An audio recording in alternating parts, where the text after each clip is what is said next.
Current ఎప్పుడు వస్తుంది? వచ్చుకుంటా పోతుంది అన్నట్టు నిలుస్తలేదు. అప్పుడు సాయంత్రం పూట పోయి 11కి వచ్చు కదా, ఇప్పుడు ఎప్పుడు వస్తుంది? 3కి వస్తుంది సార్. 3 అయిందా? 3కి వస్తుంది, 3కి 4కి వస్తుంది. ఎప్పుడు పోతుంది, ఎప్పుడు వస్తుంది? అయితే సాయంత్రం మనం మాట్లాడినా వాళ్ళు చాలా మంది 2000కి అమ్ముకుంటుండ్రు, క్వింటల్కి 400-500 పోతున్నాయి అంటే మొన్న గట్టిగా మాట్లాడినా. ఎల్లుండి సెంటర్ ఓపెన్ చేస్తాం, మక్కల్ సెంటర్. తెల్లారి స్టార్ట్ చేపిస్తాము. 2420 రూపాయలకు కొనిపిస్తాం, గవర్నమెంట్ లోనే కొనిపిస్తాం. మనం ఉన్నప్పుడు ఎప్పుడైనా కొన్నాము. వీళ్ళు తాప లేట్ చేస్తే మొన్న మాట్లాడినా కొట్టమని చెప్పిండ్రు. ఎల్లుండి స్టార్ట్ సార్. చాలా ఎవరు అమ్ముకోలేదు, చాలా మంది అట్లా రోడ్ ఎల్లుండి సెంటర్ స్టార్ట్ అయింది. ఫోన్లలో పెట్టుతాను సార్. గంత పెద్ద రంగనాయక సార్ గట్ట నీకు మనం పైసలు తెచ్చినాము, దబ్బా కట్టి నీళ్ళు ఇస్తుంది.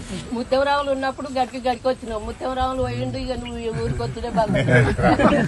ఎందుకు రాములు తల్లి చచ్చిపోతే వచ్చిన, రాములు ఇంట్లో పెళ్లి అయితే తెచ్చిపోయినా ఎప్పుడైనా వస్తూనే ఉన్నా కదా. ఎప్పుడు వచ్చి సార్ మా కొడుకు యాక్సిడెంట్ అయింది. 14 గంటలు అంతే కదా, 14 గంటలు 14 గంటలు. మోటార్లు కాలుతున్నాయి ఏమన్నా?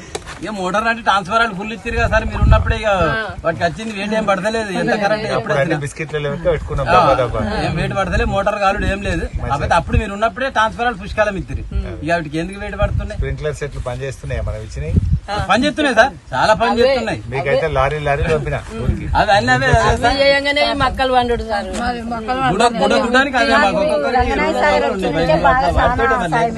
రంగనాయక సాగర్ వచ్చింది, కాళేశ్వరం అక్కడ ఇక నీళ్లు ఉన్నాయంటే ఇక్కడ బాయిలు 2 పంటలు పక్క అవుతున్నాయా? 2 పంటలు పండుతున్నాయి, 3 పంటలు కూడా పడుతాయి సార్. నీళ్ళకి అయితే కొరవలేదు సార్. ఇక కాళేశ్వరం వచ్చింది, కాళేశ్వరం రంగనాయక సాగర్ అయితే సారు ఈ మధ్యలో సార్. ఇగో సార్ ఒక్క గీ మధ్యలో అని నేను చెప్పిన కదా, ఈ మధ్యలో ఒక్కటే గాని ఈ నటపద్మరెడ్డి మనకు అది కరెక్ట్ సార్. ఏం పని చేస్తున్నావు? బూరు తీస్తాను మక్కలు బూరు, జూలు తీస్తున్నావు.